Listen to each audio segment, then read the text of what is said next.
A'udzubillahi minasyaitonirrajim. Bismillahirrahmanirrahim. Allahumma shalli ala sayyidina Muhammadin wa ala alihi wa sahbihi wasallam.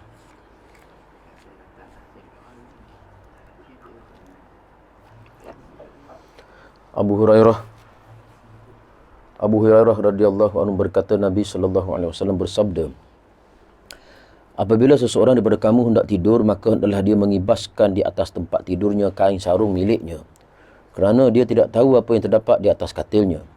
Lalu beliau mengucapkan doa, Bismika wada'tu jambi wa bika arfu'u, in amsakta nafsi farhamha, wa in arsalta fahfazha tahfazu bihi ibadakas solihin. Yang artinya, dengan namamu wahai Tuhanku, aku baringkan punggungku dan atas namamu aku mengangkatnya. Dan jika engkau menahanku, maka rahmatilah aku. Dan jika engkau melepaskannya, maka jagalah sebagaimana engkau menjaga hamba-Mu yang soleh. Hadis riwayat Al-Bukhari dan Muslim. Hadis tersebut memberikan pengajaran anjuran membersihkan tempat tidur sebelum tidur, untuk membersihkannya daripada tanah atau kotoran dan atau serangga yang mengganggu. Merupakan dorongan agar berdoa dengan doa pada hadis tersebut, kerana kekuasaan yang sempurna hanya milik Allah, sehingga sampai pada ketenangan jiwa dan fikiran sebagaimana yang telah ditentukan oleh Allah Subhanahu wa taala. Kebah tempat tidur sunnah, bukan gem tidur roda lagi, tak boleh. Tu yang ngega pelik-pelik tu, mepi pelik. Tak. Dia kebah sunnah. Walaupun tempat tidur tu bersih sekalipun, walaupun kita baru check in hotel, cadar hotel tu kemah comel, still kebah tempat tidur. Sebab mungkin ada makhluk Allah yang lain yang tidur di situ, yang duduk di situ, yang kita tak nampak. Daripada Abu Hurairah radhiyallahu anhum, dia berkata, Rasulullah sallallahu alaihi wasallam bersabda, malaikat maut mendatangi Musa alaihissalam. Dia berkata kepadanya, penuhilah panggilan Rabbmu. Lantas Musa menampar dan mencungkil matanya. Kemudian malaikat maut pulang menemui Allah sambil berkata, engkau mengutusku kepada hamba-Mu yang tidak inginkan kematian, dan sungguh ia telah mencungkil mataku. Rasulullah bersabda, lalu Allah mengembalikan matanya sambil berfirman, kembalilah kepada hamba-Ku dan katakan kepadanya, apakah kehidupan yang engkau inginkan? Jika itu yang engkau inginkan, letakkanlah tanganmu di atas punggung lembu. Maka dengan tiap-tiap helai bulu yang tertutup tanganmu, engkau akan mendapat tambahan umur setahun. Musa bertanya, lalu bagaimana setelah itu? Mereka menjawab, setelah itu tiba kematian. Kemudian Musa berkata, kalau begitu, sekarang sajalah mati. Wah, bisa Nabi Musa ni. Tapar malaikat cabut mata. Jangan main. Bisa Nabi Musa ni. Iskandar. Malaikat apa Iskandar?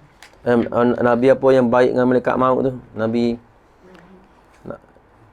yang baik dengan malaikat maut. Israel. Nabi Idris tak? Dia sayang baik tu tu tak? Lepas tu dia nak minta mentari, nak pergi tengok syurga ke mana dia. Subhanallah. Suka juga tengok baca sirah dia dia. Lepas tu bila tiba masa nak mati, dia kata, aku mati dah ke? Dah. Pening. Malaikat mahu. Sudah dah lah. Dah, aku mati dah ke? Apa nak mati 2 kali? Dah.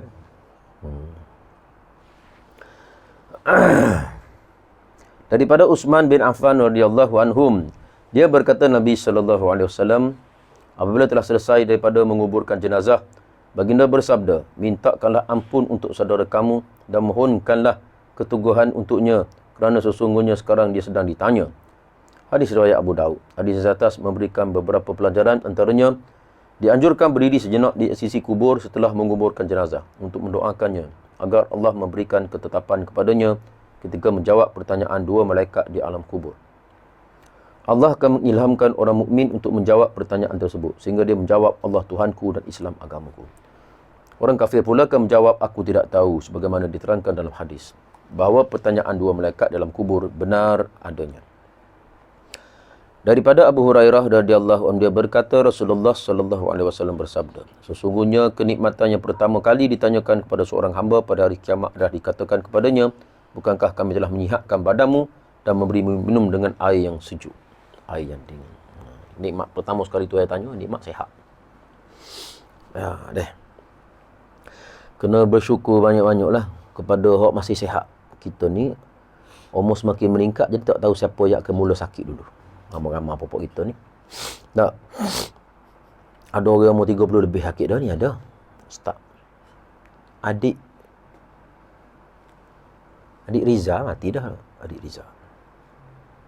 Siapa dia dah? Awak dah? Tak dah? Riza suami Sharma. Sakit dalam perut. Mati. 20 lebih. Dia masa zaman ngaji. Kuat makan Maggi Kuat makan Maggi. Orang susah ke? Jadi hidup dengan makan Maggi. Habis bila tak masalah dia perut, sia dia mati. Jadi penyakit ni dia tidak kira siapa. Nikmat sihat. Jadi masa sihat, masa segar ni pulung habis-habis macam ibadat kot. Masa kita sihat ni pulung habis-habis. Dia sakit sebab tak larat. Lepas tu kita pergi Mekah ni, pergi masa sihat. Tak, orang kita tak budaya orang kita tunggu tua dulu baru nak pergi Mekah. Sepatutnya ada skim pergi menunaikan haji dan umrah untuk anak muda. Selesai hak Allah dulu. Satu masa pergi Mekah habis jumpa dengan budak-budak Pakistan. Pakistan dia boleh speaking. Bijak Pakistan. Pakistan, India dia boleh speaking. Arab tak boleh. Arab tak boleh speaking. Pakistan tanya dia, tak, awak muda-muda lagi main buat haji dah masa bagi haji 2016. Awak muda-muda lagi main haji dah ni. Dia kata kami di Pakistan, apabila habis belajar di universiti, sebelum pergi hijrah, kami mari buat haji dulu. Nak selesaikan tuntutan agama, rukun Islam, 6 perkara. Habis selesaikan rukun Islam, baru kami cari hak dunia. Selesai hak Allah dulu, baru cari balik, baru cari hijrah. Ni Pakistan. Cara dia terbiah umat dia. Kita duk ngaji dulu, lepas tu ngaji kerja bayar hutang. Nak tua ambil piti pecing pergi Mekah, huzu juga jalan buat tawah dah. Dengan orang berjuta ni. Nak melontar jamratul umrah ni kan, merontar. Kita pergi dengan pakej ni duduk dekat dah. Nampak jamrah tu. Jemaah tabung haji muassasah duduk belakang bukit ni. Jauh. Berapa belah kilometer jalan. Nak nyapa, balik pula. Setiap hari. Nak melontar. Kita ni duduk dekat. Nampak jamrah tu dekat. Dekat tu pun jauh lagi. Sekerat hari berjalan lagi. Jalan lagi balik sekerat hari. Kita duduk dekat. Pergi dengan pakej ni. Duduk dekat ni. Jauh tu go. Siapa di jamrah tu tidak boleh melontar lalu. Dia bangun ni jamratul umrah jamrah ni nak melontar, dia sebutir bangun ni. Sebutir bangun ni yang bertingkap-tingkap. Naik eskalator gini, eskalator. Sampai ke atas tu. Pergi balik sana pula. Tak boleh melontar. Patah kelik turun pula. Turun eskalator. Bukan kata satu tempat bukit mudah nak melontar. Bukan. Satu wisma besar macam KLCC tempat melontar. Ibarat kata gitu. Kita duduk di Jalan Ampang ni nak pergi ke KLCC, ibarat lagu tu. Kita duduk di Ampang Point nak pergi ke KLCC, ibaratnya lagu tu. Jalan kaki, siapa naik eskalator tinggi, eskalator jauh. Melontar. Batu kutip dah ni, batu kutip. Masuk di Arafah kutip dah batu ni. Bubuh dalam guncang batu. Jadi orang-orang Pakistan dia muda-muda lagi. Hak tua nyanyi, memang nyanyi. Oh, saya dauh habis kaki. Memang dauh. Melecek berteruk. Betapa habis ni, dauh ni. Tampak tapah ini pelah. Melecek. Jauh. Kita hak pakej, kita tafsir pergi dengan muassasah lagu mana. Oh, jauh. Tadi kena fit. Tubuh memang kena fit, nasihat. Sebab tu, kita kena minta dengan Allah Ta'ala. Allah Ta'ala murah rezeki, boleh pergi buat haji, buat umrah. Ada sahabat saya, ada setengah orang, dia tak pergi umrah selagi tak buat haji. Ada kot. Main setting dia lagu tu. Dia tak pergi umrah selagi tak buat haji. Lepas tunggu haji, panggil haji kita, mau mana? Orang tu je pun tak panggil lagi. Dah kira beratus banyak ke ni pun. Tak. Orang tak pergi umrah. Pitih banyak dah tak pergi umrah. Pergi umrah dulu. 3 tahun sekali pergi. Ada hadis sebut 3 tahun sekali pergi. 3 tahun sekali pergi. Pergi umrah. Tak. Ada saya dia pergi umrah. Dia berdoa di Kaabah. Rasul nak minta nak pergi haji. Dia balik umrah tu. Panggil haji siapa? Tahu yang sama, pergi umrah. Balik haji. Makbul doa. Bijak lagi. Mudah pada abang lagi. Boleh pergi haji bawa mak dia. Oh, bijak. Walaupun dia masih muda, tapi dapat panggil haji. Rezeki Allah Ta'ala. Tak? Kena minta doa balik. Allah Ta'ala boleh buat benda-benda miracle, keajaiban ni. Jangan kata kita muda tak lagi Mekah. Ada azam, ada niat. Comel, bolak-molek aku nak pergi. Aku tak ada pitih tapi aku nak pergi. Tuhan buka rezeki boleh pergi Mekah. Tak, kan dah. Ni dia tak pergi Mekah. Dia ada dalam hati tak biar dulu lah. Dia mentaliti tu kena betul. Dia muda ke tua ke tak ada betul niat molek aku nak jadi tetamu Allah. Allah panggil lah lu okey. Hok pergi setiap tahun. Allah Taala buat dia tahu pergi. Deng dah pernah jumpa orang tua seorang nama Pak Oi.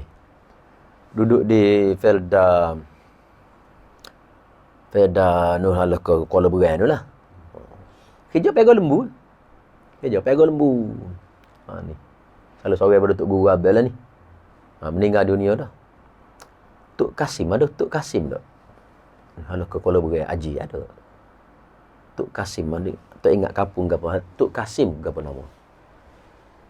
Jadi setiap tahun pergi Mekah. Ada duit orang tu ni. Ada duit. Rumah dia habis keburuk habis pergi tengok. Sesuklah pada mata kasar kita dah. Ada duit. Setiap tahun. Pega lembu je. Dalam sawit. Sekor 2 ekor, 3 ekor, jual. Dalam masa setahun tu, berpuluh-puluh ekor beranak. Cabut 3-4 ekor, jual. Tiap-tiap tahun. Dibuka. Allah Ta'ala buat rezeki Allah Ta'ala. Tiap-tiap tahun. Sehinggalah Arab Saudi baru ni dia larang kan. Dia larang. Setahun tak lagi banyak kali kan. Setahun seorang sekali je kan. Tak lagi banyak kali. Dulu setahun 3-4 kali boleh pergi kan. Kita pun niat samalah juga. InsyaAllah Allah Ta'ala bagi mudah untuk kita pergi Mekah. Walaupun COVID dah ni, kita minta doa Allah Ta'ala tarik cepat. Ni. InsyaAllah boleh pergi buat umrah ngaji.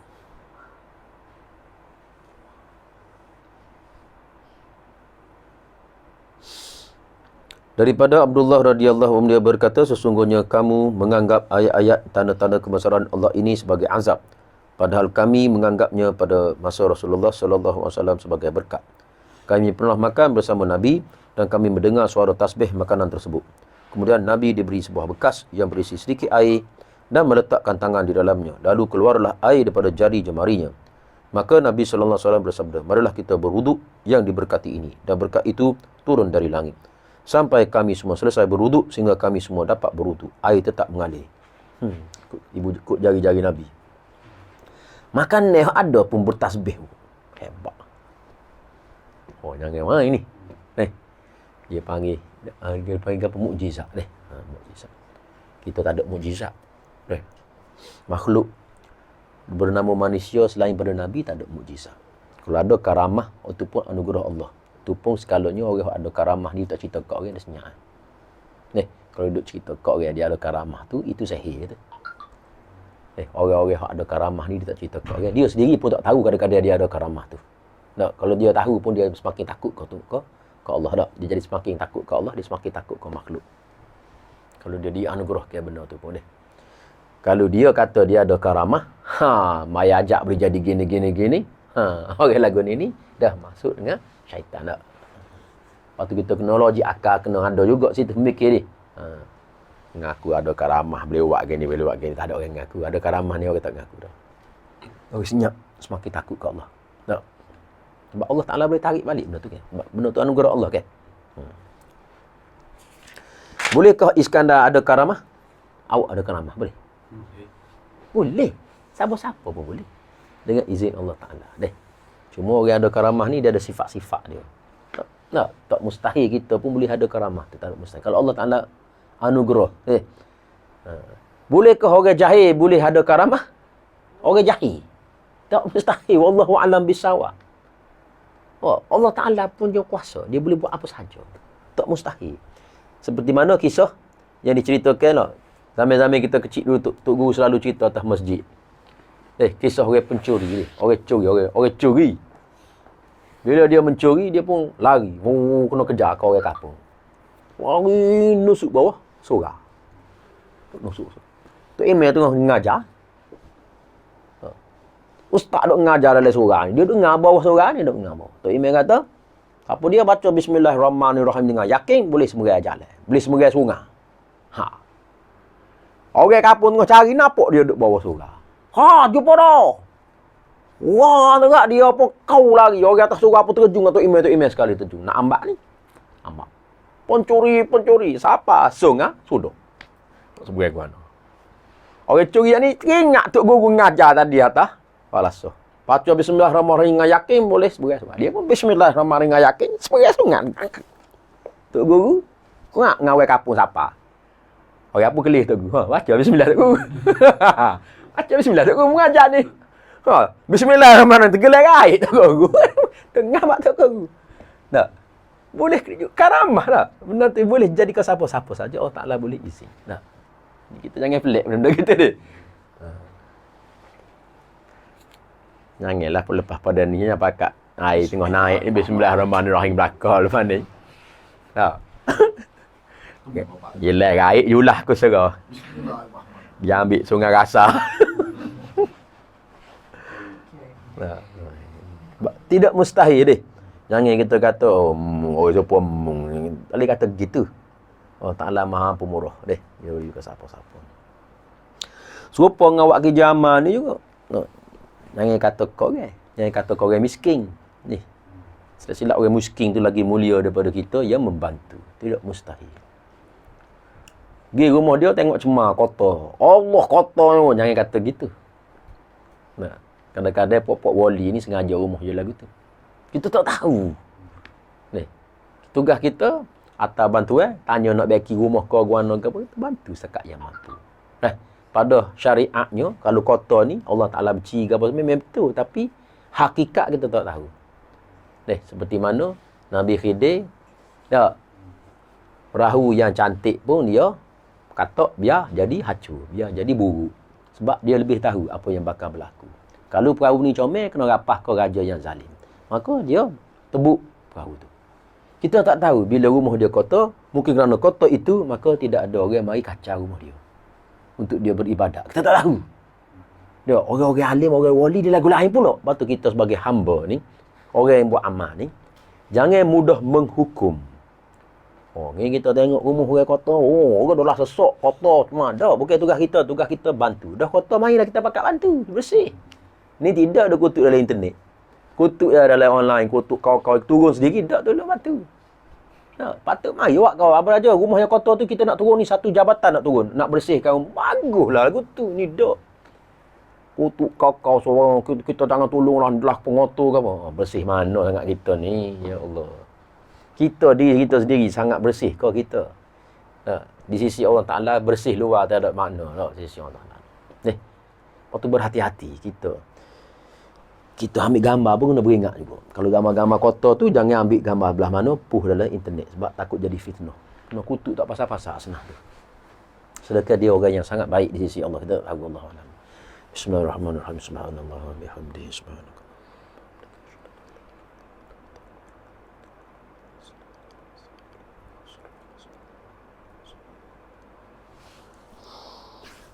Alhamdulillah.